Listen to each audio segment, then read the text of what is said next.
안녕하세요. 저는 43살이고 슬하에 딸과 아들 각각 하나씩 두고 있는 여자입니다. 결혼한 지 어느덧 올해가 15년이 되었네요. 저는 28살에 시집을 왔습니다. 남편은 저보다 3살이 많은 31살이었고요. 신랑은 늦둥이 막내로 태어났습니다.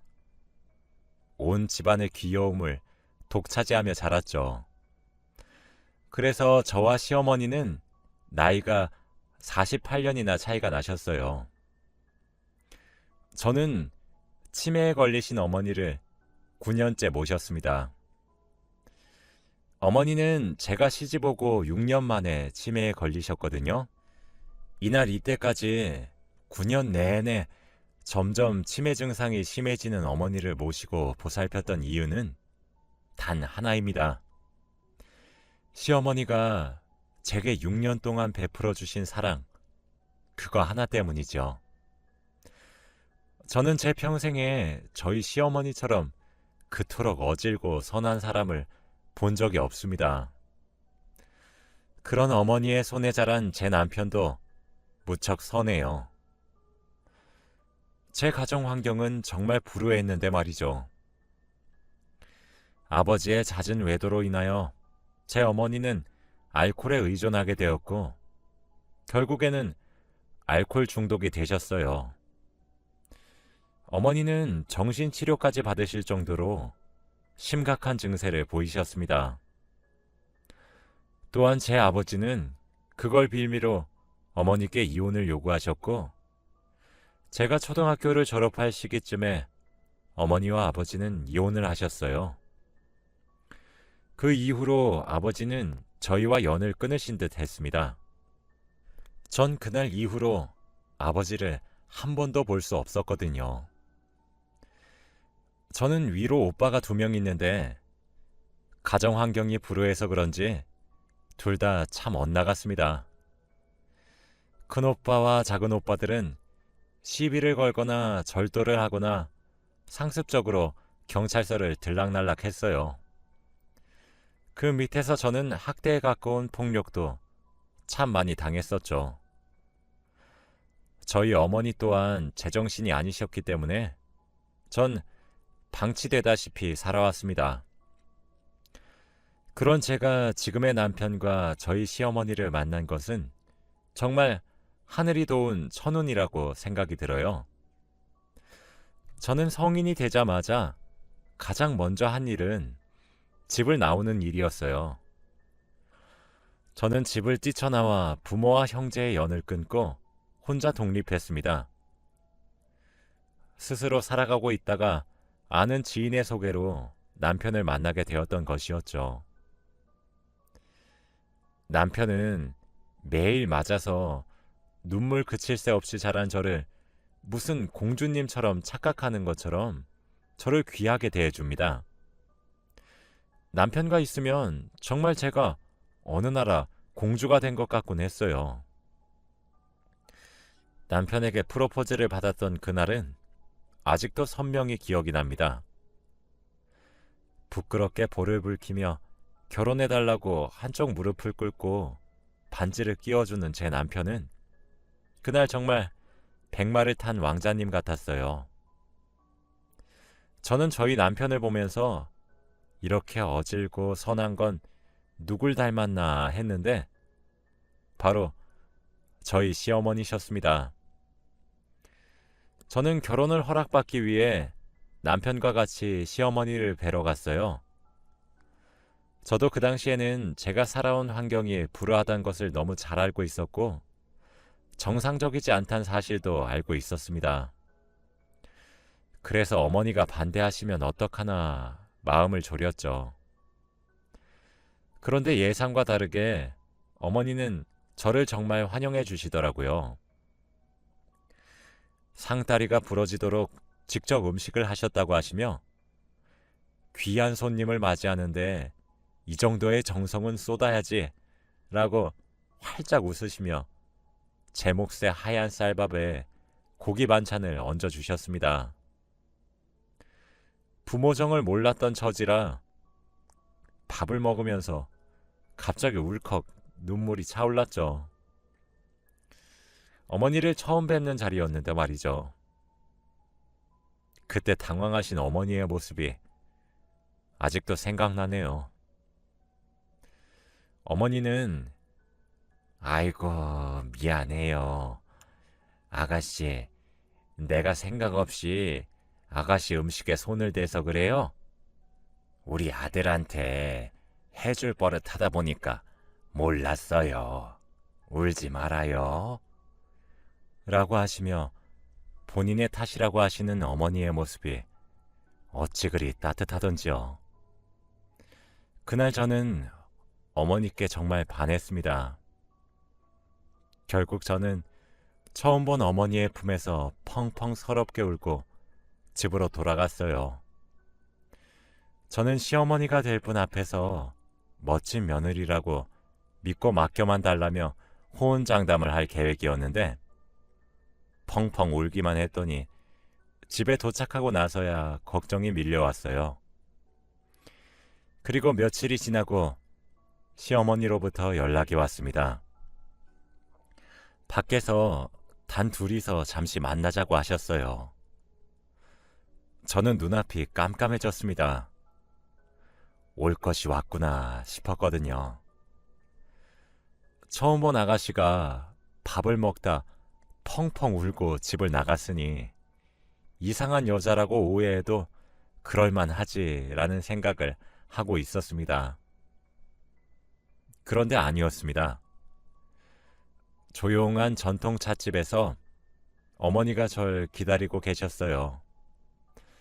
그러면서 제게 통장을 하나 내어주시더라고요. 통장 안에는 3천만 원이 들어있었습니다. 저는 손사래를 치면서 돈을 왜 주시는 거냐며 한사코 거절했죠. 그런데 시어머니는 갑자기 눈물을 글썽이시더라고요. 알고 보니 처음 어머니를 뵙던 날 으끄거리며 눈물을 삼키려고 애쓰는 저의 모습이 눈앞에 아른거리셔서 제 남편을 불러 자초지종을 캐물어 보셨다고 해요. 제 남편은 제 사정을 어머니께 숨김없이 말을 다 해줬다고 하더라고요. 그러면서 저를 책임지고 싶으니 결혼하게 허락해달라고 말했대요.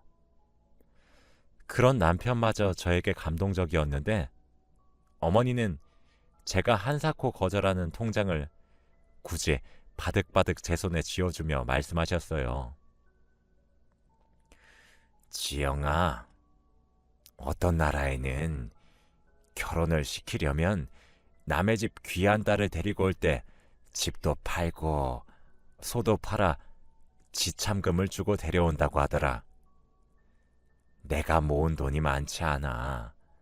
고작 3천만 원에 너를 데려오는 것만 같아 너에게 미안하구나. 턱없이 부족하고 모자란 돈이지만 이 돈으로 네가 사고 싶은 것들 다 사고 하고 싶은 혼수도 해서 시집와 줄 수 있을까? 라며 제 손을 꼭 잡으셨죠. 부모의 정을 모르고 자랐던 저는 그런 어머님께 다시 한번 반했습니다. 결혼하면 살 집이라며 본가에서 나와 혼자 살고 있던 남편의 아파트를 일부러 처분한 뒤에 어머님을 모시며 살고 싶다고 아득바득 우겨서 어머님 댁으로 들어갔어요. 어머니는 모시겠다는 저의 말도 정말 수차례 거절하셨습니다. 저의 끈질긴 설득과 노력 그리고 애정 공세에 어머니는 결국 마지못해 허락하셨죠. 남편은 위로 형과 누나들이 5명이 있습니다. 6남매의 막내죠. 제가 어머니를 모신다는 소식에 남매들에게도 참 많은 사랑을 받았습니다. 형님과 아주버님들도 어질고 선한 시어머니를 닮으셨는지 시집살이가 뭔지 구경도 시켜주지 않으셨어요. 제게 커다란 언성 한번 높이신 적도 없으시고요. 시아버지는 남편이 아주 어린 갓난아이 시절에 사고로 돌아가셨습니다. 어머니는 젊지 않은 나이에 과부가 되어 6명의 자식을 건사하셨죠. 지금 환갑을 바라보시는 아주버님은 자신이 평생 살아오면서 어머니가 큰 언성 한번 높이는 것을 한 번도 본 적이 없다고 하셨습니다. 하루는 바쁜 제삿날 도와드리지 못할 망정 배운 것이 모자라 양념병을 하나 깨뜨려버려 제사 음식도 다 망쳐버리고 병도 깨버린 적이 있었습니다. 시어머니는 일말의 망설임도 없이 아무 소리 하지 말아라 라고 하시곤 형님과 아주버님 앞에서 손에 힘이 빠져 놓쳤다며 남편 보기 부끄럽다, 늙으면 죽어야 된다고, 나도 남편을 따라가야 된다고 하소연하셨습니다. 저는 그런 어머니의 한없이 커다란 사랑을 느끼며 살았어요. 어머니가 외출을 하시고 돌아오시면 항상 어머님 손에는 까만 비닐봉지가 들려 있었습니다. 제가 군것질거리를 참 좋아했거든요. 저는 아이스크림을 참 좋아했습니다. 밥 한 그릇 뚝딱하고 냉동실에서 아이스크림을 하나 꺼내 쩝쩝거리고 먹고 있으면 이빨 다 상한다고 그만 먹으라고 등짝을 찰싹 때리시다가도 외출할 때 돌아오시면 항상 집 앞 슈퍼에서 제게 가져다 줄 아이스크림을 2봉다리씩 사들고 귀가하셨죠. 저는 그런 어머니가 참 좋았습니다. 결혼하고 2계절 정도 지났나? 어머니랑 저랑 신랑 이렇게 셋이서 술을 한 적이 있었어요.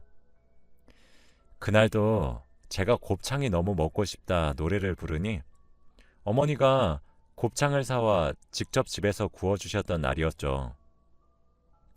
맛있게 잘 먹다가 저는 술이 과했던 건지 뭔지 속마음을 얘기하다 서름만 가득한 제 어린 시절을 고백했었습니다. 방치당하며 학대를 받아왔던 시절을 말이죠. 줄곧 서럽기만 했던 저는 얘기를 하다 결국 시어머니 앞에서 엉엉 울면서 술주정을 했습니다. 저희 남편과 시어머니는 어른 어려운 줄 모르고 과음한 아내이자 며느리인 저를 혼내긴커녕 둘 다 저를 꼭 안아주었어요. 제 이야기를 들은 시어머니는 저보다 더욱 서럽게 우셨습니다. 얼마나 무서웠을꼬. 얼마나 서러움에 사무쳤을꼬. 지영아, 인제는 괜찮다. 괜찮아. 내가 있잖아. 내가 네 부모의 몫까지 더욱 잘해줄 테니 이제 그만 잊어라. 우리 집에서 셋이서 새롭게 출발하자. 하시며 저를 꼭 안아주셨죠. 저는 그렇게 엄마가 한 명 생겼던 날이었어요. 어머니는 입버릇처럼 제게 너는 내 막내딸이다 하셨어요. 항상 집으로 귀가하시면 공주야, 엄마 왔다 하셨었죠.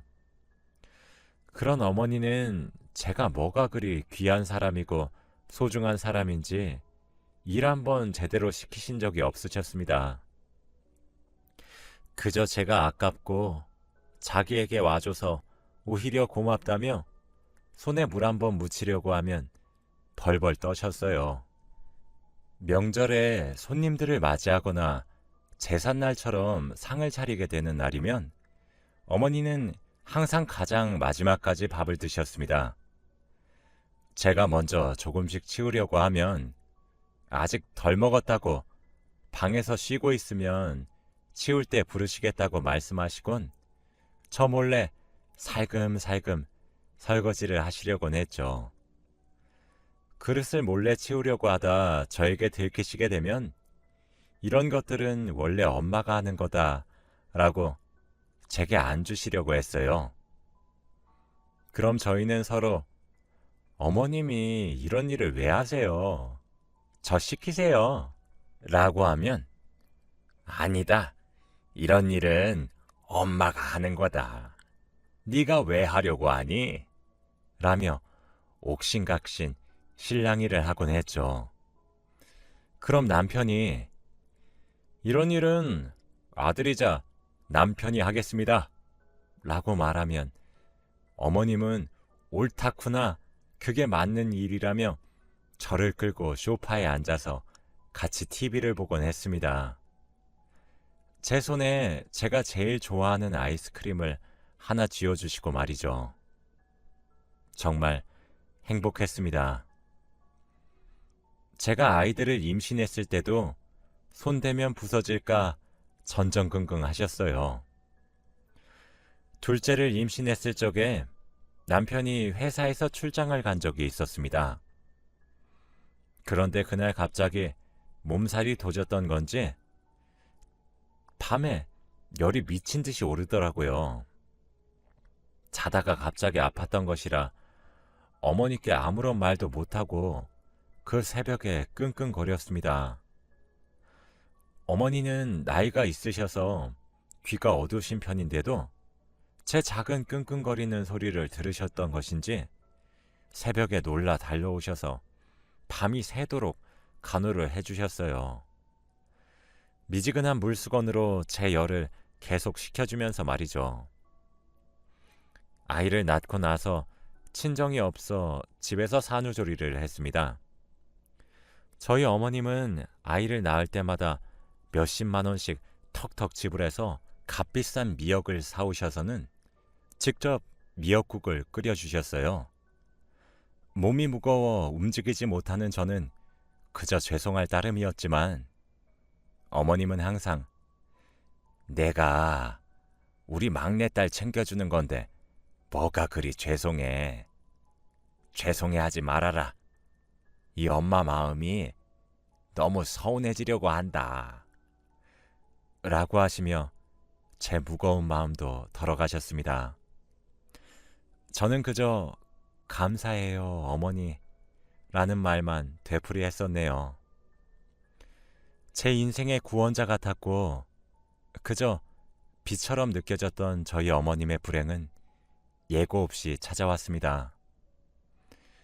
어머니는 정말 갑작스럽게 치매에 걸리셨어요. 치매에 걸리셔서 자기 이름도 사는 곳도 아무런 것도 기억하지 못하셨습니다. 그저 곱고 귀여운 어린아이가 되셨지요.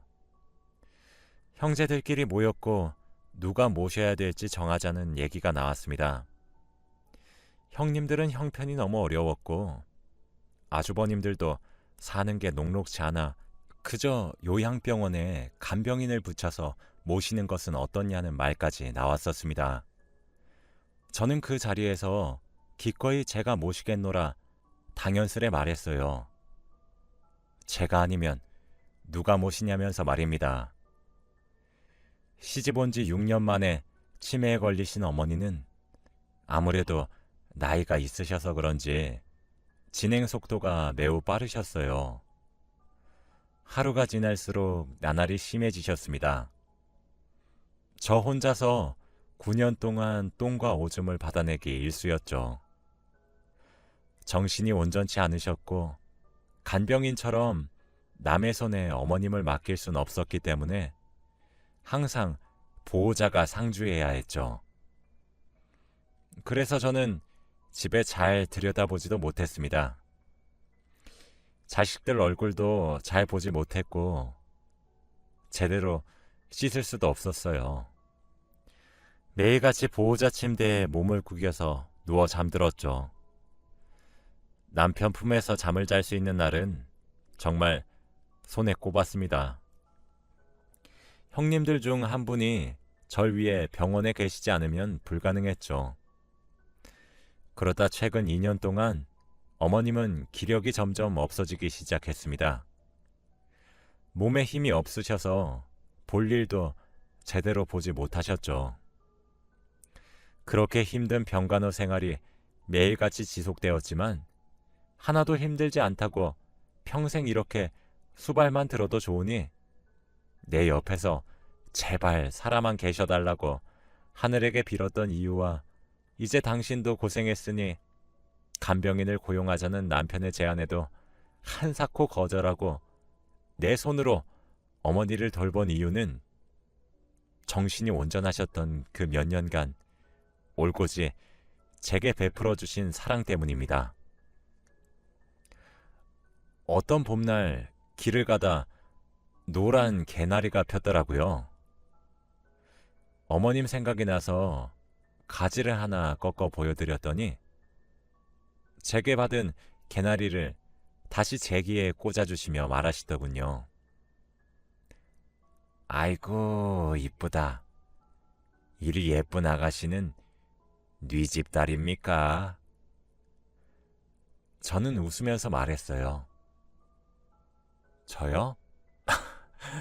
저는 박덕순 여사님 딸인데요. 할머니도 딸 있어요? 했더니 있다 말고 나는 딸이 많지. 우리 지영이가 막내딸이고 위로 아들이랑 딸이 셋씩 더 있다 하셨어요. 저는 깨달았습니다. 어머니가 입버릇처럼 막내딸이라고 하셨던 소리는 진심이었단 사실을요. 저는 막내 형님 다음으로 가슴으로 낳은 또 하나의 딸이었던 것입니다. 제게 공주라고 불렀던 말이 진짜 제가 어머님의 막내 공주였다는 사실을 깨달은 저는 펑펑 울었어요. 저는 복이 많은 며느리란 사실을 스스로 뼈저리게 잘 알아서 어머니가 정신이 온전하실 때도 항상 감사했고 사랑했으며 잘 하려고 노력했지만 후회가 되었습니다. 왜 난 더 잘해드리지 못했던 건가? 왜 사랑한다는 말을 매일매일 해드리지 못한 걸까? 난 정말 어머니를 진짜 엄마처럼 여긴 것일까? 하루하루 후회가 되었죠. 병간호가 생각보다 몸도 마음도 지치는 일이라 지칠 때면 형편이 저희 집보다 어려워서 아등바등 사는 형님들이 왜 도와주시지 않는지 원망도 했어요. 그러면 안 되는 거였는데 말입니다. 말 한마디 한마디, 행동 하나하나가 사무치게 후회가 되더군요. 시간을 돌릴 수만 있다면 제가 더 잘해드릴 텐데 말입니다.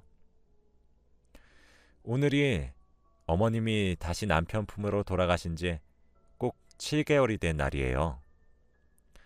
어머니가 돌아가셨던 그날 밤 잠을 자고 있으면 한사코 깨우신 적이 단 한 번도 없으신 어머니가 절 깨우셨던 처음이자 마지막 날이었어요. 눈을 비비고 할머님 무슨 일이세요? 라고 물어보면 제 손을 가져가셔서 5만 원짜리 한 장을 쥐어주시며 속삭이셨습니다. 오늘 아침에 옆 침대 할머니가 집으로 가고 보니까 바닥에 떨어져 있었다. 너한테만 주는 거니까 다른 사람들한테는 아무런 소리도 하지 말고 혼자서 맛난 아이스크림 사 먹어야 한다 하시더라고요. 곰곰이 생각해보니 그날은 아주머님들이 시간을 맞춰서 점심시간에 우르르 몰려오신 날이었어요. 새 형님들도 병간호하고 그러려면 잘 챙겨 먹어야 한다며 밑반찬들을 바리바리 싸다 주셨던 날이기도 하고 어머님 얼굴을 보러 오신 날이었죠. 저희 남편도 퇴근하고 저와 어머님 볼 겸 저녁 9시에 들렸었습니다. 그리고 집으로 돌아갔는데 아침 9시에 태어나는 할머니가 떨어뜨린 돈을 주우셔서 계속해서 가지고 있다가 본인 자식들이 아닌 제게 돈을 주신 거였어요. 눈에서 눈물이 방울방울 떨어졌죠. 훌쩍이는 저에게 어머니는 왜 우노? 누가 그랬노? 라며 어쩔 줄 모르는 어머니께 저는 사랑한다고 수차례 말하고 고맙다고 말했습니다. 그러고 다시 어머님을 재우고 침대에 누워서 잠을 청했어요. 그러다 갑자기 낌새가 아주 이상했습니다. 혹시나 싶어서 어머님 심장에 귀를 가져다 대보니 뛰지 않고 있었습니다. 코에 손가락을 가져다 대보니 숨을 쉬지 않으셨죠. 제게 5만 원을 쥐어주신 그날 새벽에 어머니는 돌아가셨습니다. 하늘도 어머니의 어질고 선한 심성을 아신 건지 돌아가시는 마지막 날 자식들 얼굴을 다 보게 해주시고 돌아갈 수 있게 해주셨습니다. 어머니 장례를 치르면서도 바쁘게 손님들을 맞아야 할 저는 울면서 쓰러지기를 5번 했고, 그러다 장례식장에서 응급실로 실려가기도 했습니다. 그렇게 며느리인 저는 어머니가 떠나가시는 길에 게으르게 누워만 지냈습니다. 어머니를 발인한 날 형님들과 아주버님들 그리고 남편과 저는 오열했습니다. 어머님을 땅에 묻으면서 우리들은 우애 좋게 앞으로 잘 살 테니 걱정 말고 마음 편히 가시라며 그렇게 저희는 어머님을 보내드렸어요. 7개월째인 지금도 아직 정신이 안 차려집니다. 아직 중학생인 딸과 아들은 제게 엄마 힘내요 라며 매일 안아줘요. 며칠 전에도 형님이 오셔서는 산 사람은 살아야 되지 않겠어? 이리 축 처져 슬퍼하는 모습을 보면 엄마가 얼마나 속상하시겠어 라고 하시며 저를 혼내셨죠. 그 말을 들으니 정신이 번쩍 차려지더군요. 아직은 어렵지만 어머니를 보내드리려 노력하고 있습니다. 어머니가 주신 5만 원짜리를 고이 접어 베개 밑에 넣어두고 오늘은 꿈에 나와달라 빌며 잠에 들어요. 꿈에 나오면 사랑하고 고맙다는 말을 외치려고 준비도 합니다. 제가 가장 버티기 힘든 것은 여전히 집 여기저기에는 어머니 흔적이 가득한 현실이에요. 특히 저 주려고 항상 아이스크림을 봉다리째로 담아오셨던 그 까만 비닐봉지를 보고 있으면 눈물이 절로 나서 누가 가슴을 쥐어뜯는 것처럼 아프고 미어집니다. 다음 생엔 제가 처음부터 어머님의 딸이 되고 싶은데 저만의 커다란 욕심이겠죠? 제 이야기를 들으신 여러분들 모두가 저희 어머니의 명복을 빌어주세요. 다음 생엔 아무 고생 없이 평생을 행복하게 사시길 빌어주시면 감사하겠습니다. 저는 오늘도 꿈에서 만날 어머니께 사랑한다고 말할 준비를 마치며 잠에 들게요. 들어주셔서